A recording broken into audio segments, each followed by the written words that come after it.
warahmatullahi wabarakatuh. Boleh. Alhamdulillahilladzi anzala ala abdihil kitaba wa lam yaj'al lahu 'iwaja. Asyhadu an la ilaha illallah wahdahu la syarikalah wa asyhadu anna Muhammadan abduhu wa rasuluh. Allahumma salli wa sallim wa barik ala sayyidina Muhammad wa ala alihi wa ashabihi wa man tabi'ahum bi ihsanin ila yaumiddin, amma ba'd. Yaqulu Allah ta'ala fi kitabil karim, a'udzu billahi minasyaitonir rajim. Syahrul Ramadan alladzi unzila fihi al-Qur'anu hudan lin-nasi wa bayyinatin minal huda wal furqan. Shadaqallahul azim.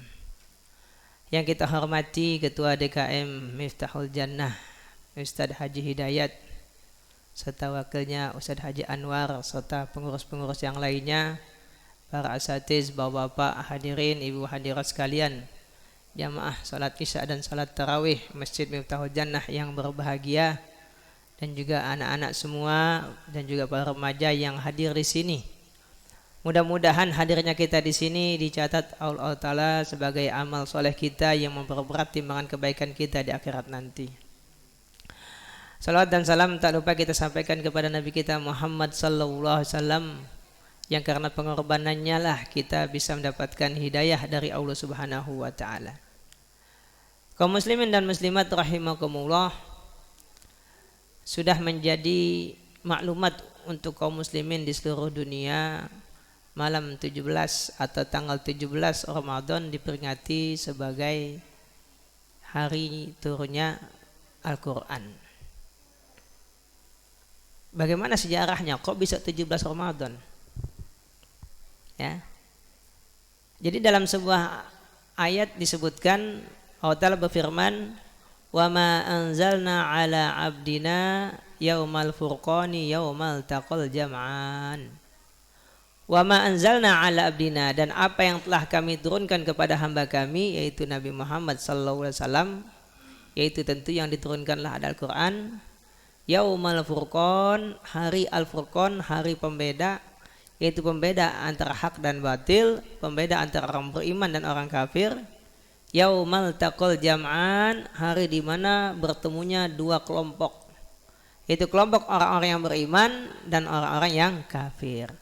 Nah, pertemuan di sini adalah perang Badar. Perang Badar, ya, yaitu yang dimenangkan oleh kaum muslimin. Dan perang Badar ini terjadinya pada tanggal 17 Ramadan. Ya. Jadi umum di mana-mana orang memperingatinya 17 Ramadan sebagai hari nuzul Quran. Mungkin kalau kita kaitkan dengan ayat yang lain akan kita temukan bahwasanya Al-Quran diturunkan di Lailatul Qadar, yang udah pada apal semua ya. Inna anzalnahu fi Lailatul Qadar. Sungguhnya kami telah menurunkan Al-Quran pada malam Lailatul Qadar. Dan berdasarkan hadis Nabi, Lailatul Qadar itu adanya di 10 malam terakhir di tanggal ganjil 21, 23, 25, 27, 9. Jadi yang betul yang mana nih? 17 Ramadan apa Lailatul Qadar? Sepertinya begini. Ayat Al-Quran jelas menyebutkan Lailatul Qadar, dan Lailatul Qadar adanya di malam ganjil di 10 malam terakhir. Karena ayat Al-Qurannya jelas, nggak pakai ditafsirkan lagi. Namun kenapa umat Islam memilihnya 17 Ramadan? Kenapa nggak Lailatul Qadar aja? Tapi sebagian memperingatinya malam 27. Gitu. Mungkin kita bisa mengambil kesimpulan karena pada tanggal 17 Ramadan itu ada peristiwa bersejarah dan sangat penting, yaitu apa? Perang Badar. Ini perang pertama kali antara kaum muslimin, orang-orang beriman dengan orang kafir, dan dimenangkan oleh orang mukmin. Biasanya kalau kita usaha pertama menang, semangat, begitu ya. Kalau usaha pertama kalah, suka down. Artinya apa? Kemenangan kaum muslimin di peperangan pertama kali itu sangat berarti. Sangat berarti. Mungkin itu pesannya selain masalah nuzulul Quran. Ini kira-kira nih kalau umat Islam diajak perang sekarang menang nggak ya? Menang nggak ya? Ya jangan insya Allah doang, dikaji secara ilmiah. Kita kaji secara ilmiah nih. Apa faktor-faktor yang membuat kaum muslimin menang pada perang Badar? Ada nggak pada umat sekarang? Ya kalau nggak ada jangan bilang insya Allah doang. Gitu ya. Ya roman-romannya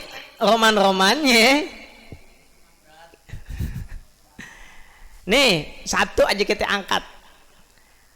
Umat Islam sekarang kalau siang di bulan Ramadan ngapain? Tidur. Ya gimana mau menang tidur? Nah kalau musuh datang kita lagi tidur? Nah udah selesai jawabannya ya. Ya, jadi karena kita puasanya pada tidur, ya kan? Kan ada hadisnya Ustaz kata saumun naumu shaim ibadah. Itu pertama hadisnya nggak benar. Kedua yang dimaksud ya kita sedang ibadah puasa. Lagi tidur ibadah, ibadah puasa bukan ibadah apa? Ibadah puasa emang iya. Kan karena apa? Kan tidur nggak batalin puasa. Kecuali tidur batalin puasa. Ya kan? Karena tidur nggak batalin puasa, berarti kita lagi tidur lagi puasa. Ya benar emang lagi ibadah. Betul ya? Lagi tidur lagi ibadah. Kenapa? Ibadah puasa maksudnya. Begitu. Ya. Tapi kalau lagi puasa kita beramal soleh, berarti kan double pahalanya. Pahala puasa, pahala amal soleh kan begitu. Nah tapi kalau kita lagi puasa lagi tidur, ya pahala puasa doang, gitu ya. Nah itu mungkin alasannya kenapa dipilih tanggal 17 Ramadan. Kemudian berikutnya adanya ayat yang menyebutkan Lailatul Qadar, menyebutkan 17 Ramadan. Ini berarti masalah tanggal nggak terlalu penting. Ada yang lebih penting yaitu apa? Ya turun Al-Qurannya itu yang penting. Kayak Isra Mi'raj. Isra Mi'raj ulama nggak mujma' alai, nggak satu kata. Ya, berarti yang penting bukan tanggalnya, yang penting peristiwanya. Apa yang dimaksud dengan nuzulul Quran? Ya bahasa saya turun Al-Quran. Ibnu Qayyim mengatakan yang dimaksud dengan turun ya turun, benar turun. Seperti hujan turun dari langit, Al-Quran pun turun dari langit ke bumi. Ya, nah turunnya itu dua tahap. Tahap pertama turun lengkap 30 juz. Lengkap 30 juz dari Lauhil Mahfuz, dari Arasy ke langit dunia Baitul Izzah. Itu lengkap 30 juz. Sekaligus tuh turun. Maka kalimatnya pakainya anzala. Anzala. Jadi kalau kita ketemu kalimat anzala berarti nurunnya sekaligus. Inna anzalnahu fi lailat anzala. Wa ma anzalna ala abdina anzala juga. Setelah diturunkan ke Lauhil Mahfuz baru diturunkan kepada Nabi kita Muhammad sallallahu alaihi wasallam bertahap. Ada yang turun satu ayat, ada yang turun dua ayat, ada yang turun satu surah, ada yang turun dua surah sekaligus dan seterusnya. Sesuai dengan kehendak Allah Subhanahu wa taala. Sebagaimana disebutkan dalam surah Al-Isra ayat 106, wa Qur'anan faraqnahu litaqra'ahu 'alan nasi 'ala mukthin. Wa nazzalnahu tanzila. Wa Qur'anan faraqnahu, dan Al-Qur'an kami pisah-pisah. Kami pecah-pecah. Litaqra'ahu 'alan nasi 'ala mukthin, agar engkau membacakannya kepada manusia pelan-pelan, satu ayat bacanya, enggak sekaligus satu Al-Quran. Wa nazzalnahu, nah pakai nazzala nih, wa nazzalnahu tanzila. Nah nazzala berarti diturunnya bertahap selama kurang lebih 23 tahun. Ya, dimulai ayat yang pertama nih, yang tadi pada juara nih, saya mau tes ayat pertama apa turun. Yang juara satu tadi nih, jawab nih. Kalau nggak bisa jawab, batal juaranya.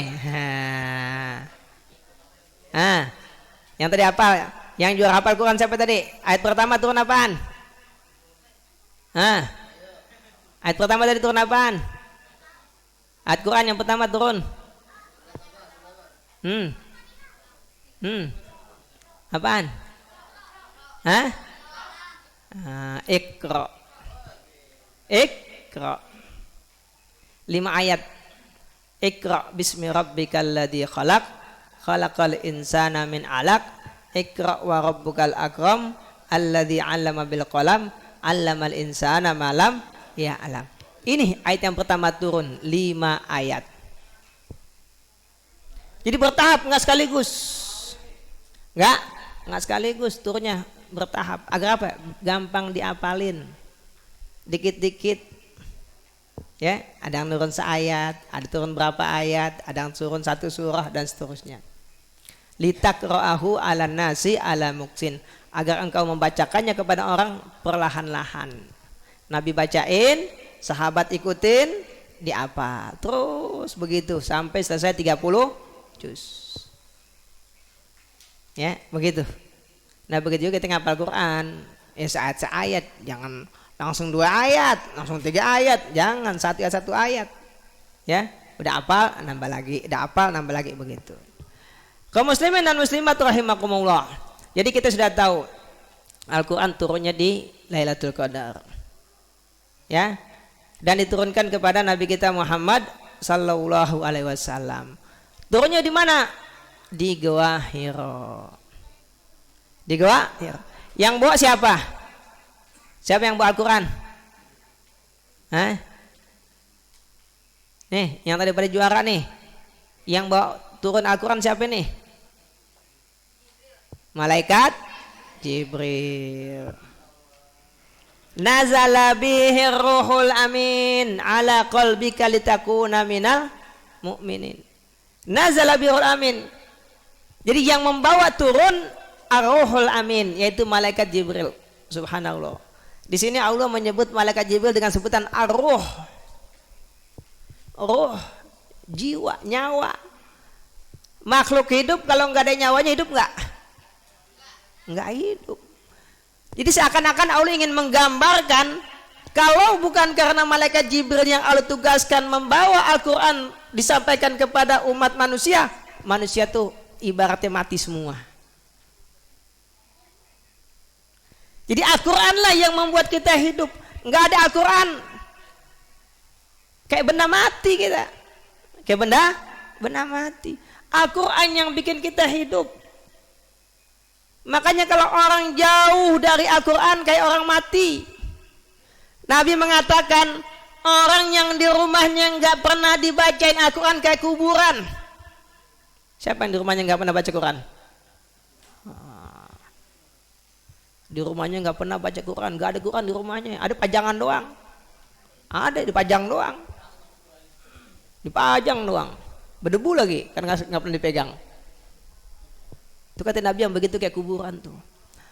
Berarti Al-Quran itulah yang menjadikan manusia menjadi makhluk hidup yang hidup mulia di dunia dan juga di akhirat. Makanya penting kita berinteraksi dengan Al-Quran. Nih kita ceritain sekarang bagaimana Al-Quran pertama kali tuh turun. Mau dengar ceritanya nggak anak-anak? Ntar abis Ustadz ceramah, Ustadz tanya, yang bisa jawab dikasih hadiah sama DKM. Siap. Ya. Jadi sebelum Nabi kita Muhammad SAW diangkat dan diutus menjadi Nabi, beliau memang sudah dilindungi oleh Allah Ta'ala. Sekalipun beliau tinggal di tengah-tengah komunitas yang musyrik, yang mensekutukan Allah, dan ada beberapa tabiat yang tidak baik, seperti suka minum khamar, suka makan riba dan semacamnya. Tapi Nabi kita Allah lindungi, nggak terkontaminasi, nggak kena polusi. Kan biasanya kalau kita hidup di tengah-tengah komunitas yang jelek, kita ikut ikutan jelek. Ya, umumnya begitu. Tapi Nabi kita Allah lindungi.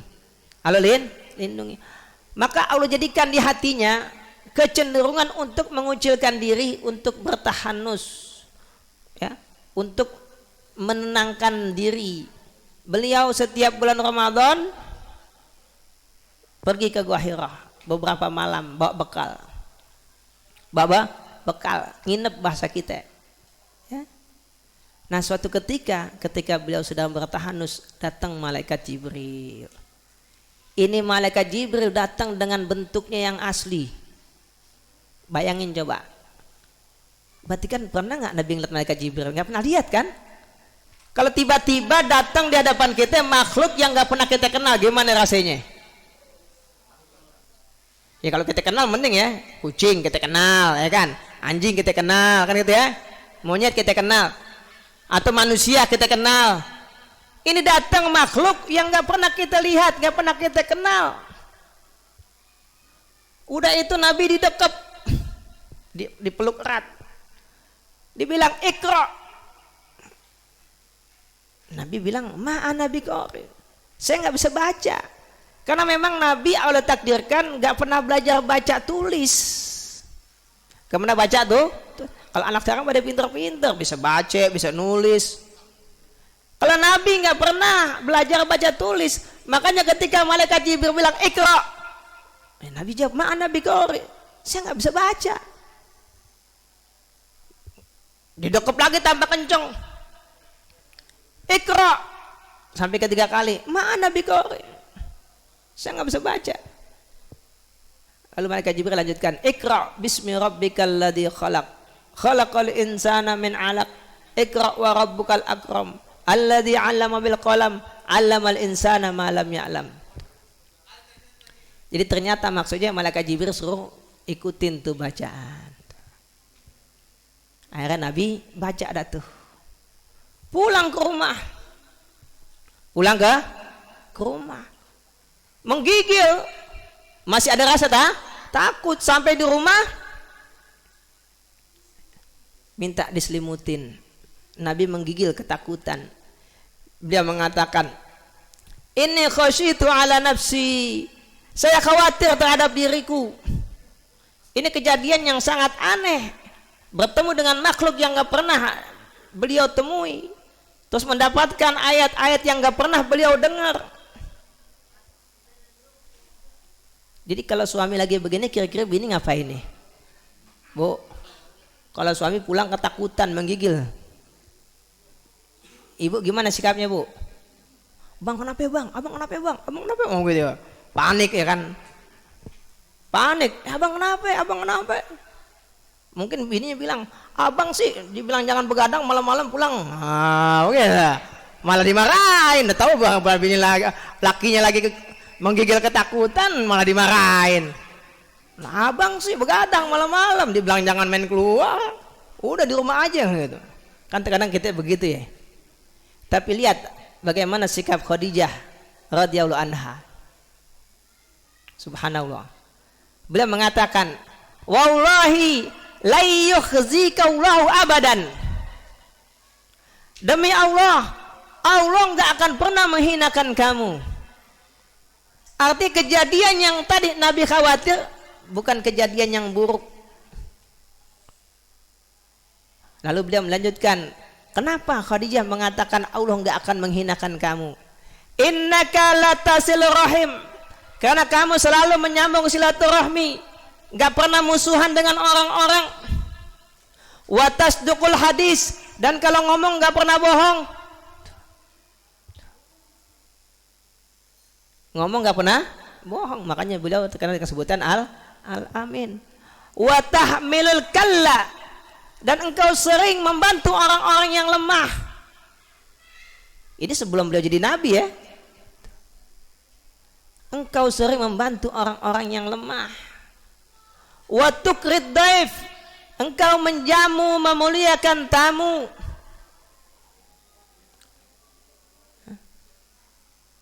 Wa tu'inu ala nawaibil haq, dan engkau sering menolong orang-orang yang dalam kesulitan. Ini sifat-sifat baik yang ada pada diri Nabi yang dikenal dan diketahui oleh Khadijah radhiyallahu anha. Itu yang menjadi alasan kenapa Khadijah yakin gak mungkin orang baik seperti ini akan dicelakakan oleh Allah Ta'ala. Subhanallah. Ini Khadijah radhiyallahu anha mendapatkan ilham dari Allah Ta'ala untuk mengatakan kalimat-kalimat seperti ini. Ini bu, pelajaran bu, kalau suami pulang jangan dikasih masalah, tenangin, Entah kalau udah tenang baru aja ngomong. Ini suami baru pulang masih capek-capek, langsung dikasih masalah. Begitu suami pulang, bang pasangin gas no. Alah, baru banget pulang capek pasangin gas no, ya kan? Ya ntar dulu ngapain? Biar abangnya napas dulu gitu baru pulang. Ya, pernah dengar kan cerita seorang wanita muslimah ya di zaman Nabi yang diceritakan di zaman Nabi kejadiannya, suaminya baru pulang dari perjalanan jauh. Ketika suaminya pergi, anaknya lagi sakit. Ya, begitu pulang ditanya, gimana kabar anak kita? Alhamdulillah udah tenang. Udah tenang emang, udah tenang. Udah tenang. Udah nggak nangis-nangis lagi, udah tenang. Alhamdulillah. Udah selesai. Abang mau apaan nih? Mau mandi dulu? Mau makan dulu? Apa mau tidur dulu? Nah kan gitu. Tawarin dulu. Akhirnya semuanya udah, makan udah, mandi udah, tidur udah puas dah. Baru udah dicerita itu bini. Bang, kalau orang nitipin barang sama kita, pemiliknya ngambil, kita kasih nggak? Ya kasih lah, kan nitipin. Nah, anak kita titipan Allah, Allah ambil. Wah, aku dia. Jadi jangan bikin panik suami, tenangin. Ini contoh Khadijah radhiyallahu anha. Jadi ketika Nabi ketakutan karena mengalami suatu peristiwa yang belum pernah beliau alami, ditenangin. Besoknya baru Khadijah datang ke pamannya Waraqah bin Naufal menceritakan kejadian tersebut. Waraqah bin Naufal ahlul kitab, orang yang menguasai Alkitab Taurat dan Injil. Dia udah baca ciri-ciri tanda-tanda seorang menjadi nabi. Ditenangin, itu katanya wahyu yang pernah turun kepada Nabi Musa dan kepada Nabi Isa. Nah, itu singkat cerita wahyu pertama kali turun. Ya. Jadi memang wahyu itu turun gak ringan ya. Makanya disebutkan dalam Al-Quran, inna sanulqi alaika qawlan thaqila. Nih, qawlan thaqila. Jadi perkataan yang berat, gak ringan. Kita cuma mungkin bisa bayangin doang ya, karena emang gak bakal terjadi wahyu turun sama kita. Artinya ketika wahyu turun itu bukan hal yang ringan buat Nabi. Qaulan tsaqila. Makanya perlu persiapan mental yang kuat, hati yang bersih, ya, sehingga kuat untuk menerima wahyu. Itu cerita turunnya Al-Quran pertama kali kepada Nabi kita Muhammad sallallahu alaihi wasallam. Nah berikutnya turun sesuai dengan kehendak Allah. Ya, terkadang turun malaikat Jibril menyampaikan, terkadang Nabi dapat jawaban langsung dari langit, ya begitu. Ya, macam-macam caranya. Kaum muslimin dan muslimat rahimakumullah. Udah berapa menit? Kata 20 menit doang. Saya nggak pernah pakai jam sih. Ya kan? Berikutnya, ini diantara keistimewaan Al-Quran yang nggak dimiliki oleh kitab suci lain. Coba anak-anak nih, apal nggak kitab suci selain Al-Quran? Nah, selain Al-Quran ada apaan? Hah? Injil turunkan kepada Nabi. Nabi siapa ya Injil? Nabi siapa? Siapa? Oh, pinter Nabi Isa tuh, kasih hadiah tuh yang lagi makan tuh. Oh, terus lain, lain. Nah, terus apa lagi? Nabi siapa? Nabi siapa? Zabur. Nabi Daud. Terus apa lagi? Taurat Nabi siapa? Nabi Musa. Jamnya rame-rame, hadiahnya bagi-bagi ntar. Rame-rame jawabnya. Bagi-bagi hadiahnya. Jadi Al-Quran memiliki keistimewaan yang tidak dimiliki oleh kitab suci lain.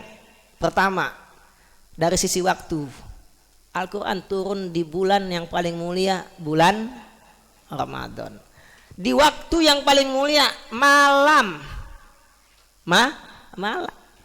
Malam, kalau kita tanya orang-orang yang ahli dalam bidang teknologi, kan koneksi paling bagus malam.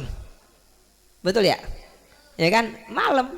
Saya ingat banget waktu saya di Mesir, kalau mau telepon ke Indonesia malam. Jernih kalau telepon malam. Kan beda 5 jam ya. Indonesia dengan sini beda, Indonesia dengan Mesir beda 5 jam tuh. Berarti di Mesir jam 11, Indonesia jam 4. Ya, jam 4 kan orang tua udah bangun. Nah, jam segitu tuh nelpon tuh. Ya. Malam, kalau malam nelpon jernih suara, cakep. Internet juga pertama kali, sebelum sekarang memang tambah canggih internet ya. Dulu kan internet kan kabel tembaga, bukan fiber optik, ya kan? Belum ada seluler, masih kabel, ya kan? Sama, itu kalau siang, waduh, internetnya lemot. Tapi coba kalau malam, lancar. Begitu juga koneksi kita dengan Allah Ta'ala, kalau malam cakep, gitu ya. Makanya disebutkan sepertiga malam itu diantara waktu yang mustajab. Malamnya Lailatul Qadar. Itu dari sisi waktu. Waktunya Allah pilih waktu yang paling mulia. Tempat turunnya pun Allah pilih tempat yang paling mulia. Di mana? Di Mekah. Di Mekah. Ya. Itu permukaan bumi yang paling mulia, kota Mekah. Waktu, tempat. Diturunkannya pun kepada Nabi Sayyidul Anbiya wal Mursalin, Nabi penghulunya para nabi. Umatnya pun umat yang terbaik. Kuntum khaira ummatin ukhrijat linnas. Al-Quran diturunkan kepada Nabi penghulu para nabi, diturunkan untuk umat-umat yang terbaik, diturunkan di waktu yang paling baik. Dan malaikat yang membawanya pun penghulu para malaikat, yaitu malaikat Jibril. Ya. Dan satu lagi, Al-Quran menggunakan bahasa yang paling baik di dunia, baik dari semua sisi. Kalau kita pelajari bahasa Arab, kita akan mengetahui betapa hebatnya bahasa Arab dibanding bahasa lain. Dari siapa? Kedalaman, ketajaman dalam makna. Dalam makna. Ya, kita tahu nih waktu ada 24 jam sehari semalam. Itu bahasa Arabnya ada. Cuma belum pakai jam 1, 2, 3. Ada waktu fajar, itu ketika subuh. Kemudian waktu subuh. Subuh tuh udah fajar. Sebelum matahari terbit tuh subuh namanya. Ketika fajar terbit, fajar. Nanti suruk. Terus ada 24, cuma saya nggak hafal tuh. Ya, ada nama-namanya semua tuh. 24 nama sama. Subhanallah. Ya.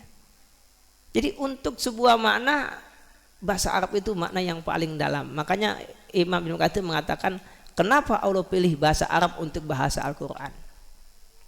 Karena bahasa yang paling dalam maknanya, yang nggak dimiliki oleh bahasa-bahasa lain.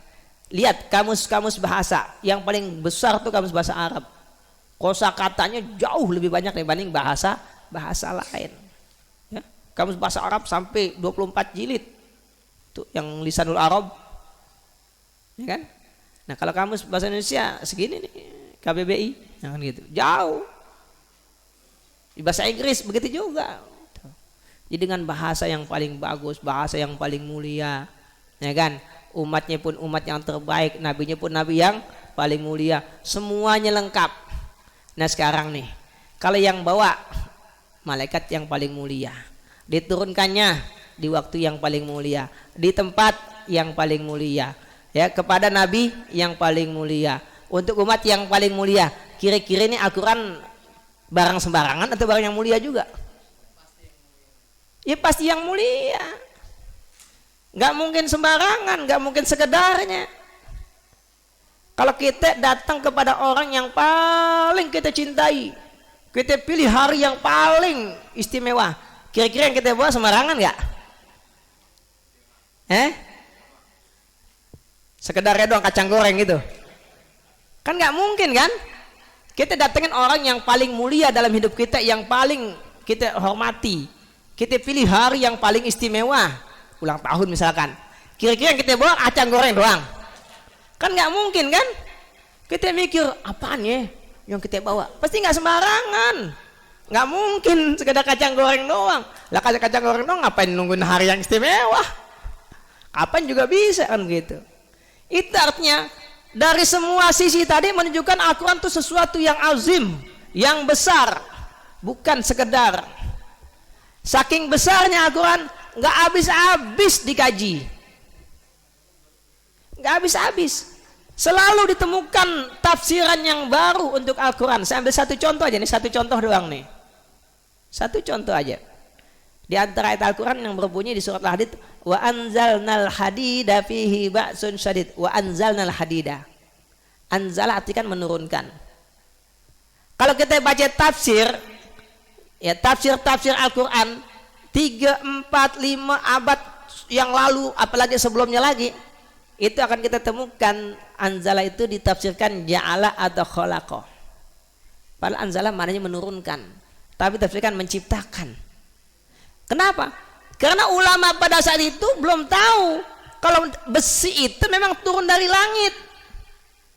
Baru ilmuwan sekarang menemukan zat besi itu tidak diciptakan di bumi, diciptakan di benda-benda langit yang kemudian Allah turunkan. Jadi benar-benar turun dari langit, seperti turunnya hujan. Berarti kan tafsirannya baru bisa sekarang ditafsirin kan? Dulu nggak bisa ditafsirin. Kenapa? Ya emang ilmunya belum sampai, belum sampai. Satu lagi, baudoh, apa baudoh? Nyamuk ya, baudoh nyamuk kan? Apa namanya? Innallaha la yastahi ayyadriba matalam ma ba'udatan fama fawqaha. Allah nggak malu membuat perumpamaan sebuah nyamuk atau lalat. Sebenarnya baudoh nyamuk ya, tapi kenapa diterjemahnya lalat saya juga nggak tahu juga. Ya, terjemahnya lalat ya, tapi setahu saya baudoh itu nyamuk. Gitu. Ya nyamuk lalat sama-sama kecil lah gitu ya. Fama fawqaha, dan yang lebih dari itu. Ketika ini turun orang nggak ngerti kenapa nyamuk, tapi ilmuwan sekarang baru tahu ternyata memang nyamuk itu makhluk yang sangat kompleks. Kompleks ya, paham kompleks ya? Kalau komputer kan kompleks kan jelimet gitu bahasa kita ya. Jelimet, makhluk yang sangat kecil banget begitu. Tapi dalam tubuhnya itu jelimet banget gitu. Subhanallah. Jadi baru bisa ditemukan sekarang. Dulu belum bisa. Jadi nggak ada habis-habisnya Al-Quran itu ditafsirin, subhanallah ya, sesuai dengan zamannya. Ya mungkin zaman sahabat mereka nggak ada kepikiran nafsirin lalat, nafsirin besi ya, emang nggak mikirin kan. Kenapa? Ya emang belum terdorong, emang belum zamannya, belum zamannya. Cuma yang mengherankan, kenapa kok Nabi bisa bercerita tentang penciptaan manusia begitu detail. Walaqad khalaqnal insana min sulalatin min tin. Sungguh telah kami ciptakan manusia dari saripati tanah. Tsumma ja'alnahu nutfatan fi qararin makin. Kemudian saripati tersebut kami jadikan air mani yang kami letakkan di dalam rahim yang kokoh. Tsumma khalaqnan nutfata 'alaqah. Kemudian kami ciptakan dari nutfah air mani menjadi 'alaqah. Summa khalaqnal 'alaqata mudghah. Kemudian dari 'alaqah menjadi mudghah. Fa khalaqnal mudghata 'izama. Kemudian dari mudghah menjadi tulang. Fa kasawnal 'izama lahma. Kemudian tulang diselimuti oleh daging. Tsumma ansha'na khalqan akhar. Kemudian kami menjadikan makhluk lain yang sempurna. Fatabarakallahu ahsanul khaliqin. Kok Nabi bisa cerita gitu loh? Emang Nabi pernah sekolah di mana? Tahu kalau manusia itu diciptakan dari saripati tanah, kemudian jadi air mani taruh di rahim, kemudian berkembang jadi alaqah, menjadi nutfah. Emang Nabi pernah sekolah di mana bisa cerita kayak gitu? Sekolahnya di mana zaman itu? Emang udah ada mikroskop? Belum ada. Ini salah satu bukti Al-Quran itu wahyu, kalamullah. Allah yang cerita bukan Nabi. Nabi cuma nyampain doang. Makanya nggak ada orang yang bisa ngebantah kalau Quran itu perkataan manusia, nggak ada. Silakan. Bahkan udah banyak orang-orang yang muslim pun percaya kalau Quran itu kalamullah, karena mustahil ini perkataan manusia. Itu baru satu contoh ya, banyak contoh lain. Nah kalau kita yang udah beriman masih nggak percaya, rugi. Rugi. Ya. Jadi kita sudah yakin seyakin-yakinnya Al-Quran kalamullah, perkataan Allah semuanya, la raiba fi, enggak sedikit pun yang meragukan. Ya, jadi kalau kemarin ada si fulan mengatakan ada 300 ayat yang perlu dihapus dari Quran. Emangnya undang-undang buatan manusia dihapus? Sebenarnya itu penyebabnya karena dia nggak paham, dia nggak nyampe. Jadi ada cerita gini nih anak-anak mau dengar cerita nggak nih? Mau dengar cerita nggak nih? Ada monyet sama anjing, sama-sama lapar, sama-sama lapar, ya kan? Begitu. Nah, tapi perbedaannya monyet kan bisa manjat ya, bisa manjat. Anjing bisa nggak? Nggak bisa. Monyet manjat dapat buah dia makan, oh buahnya enak manis. Anjing nggak bisa manjat, kagak manis pahit tuh. Kenapa? Dia nggak bisa ngambil. Coba dia bisa ngambil dimakan. Dia tahu. Kenal manggis nggak? Manggis. Kenal. Kalau belum kenal makan manggis, main gigit aja kulitnya. Manis sampai pahit.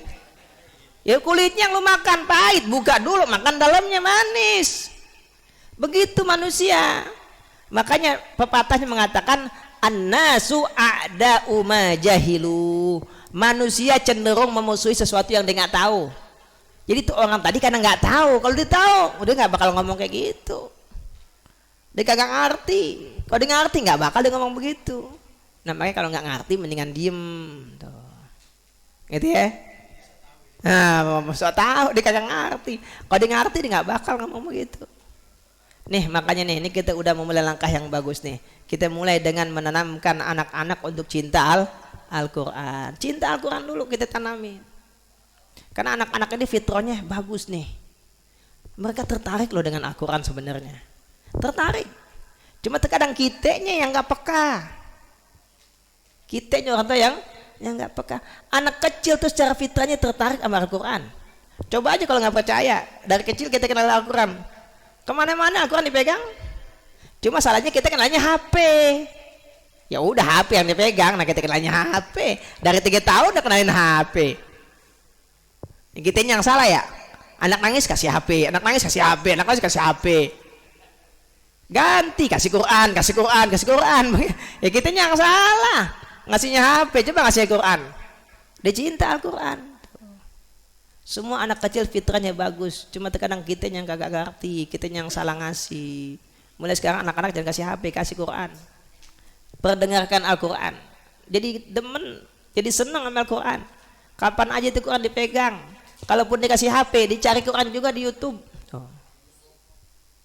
Ya, karena fitrahnya suka Al-Quran. Kan ada itu yang non Muslim ya. Anak kecil non Muslim demen sama Al-Quran karena tetangganya pada Muslim diikut ngaji.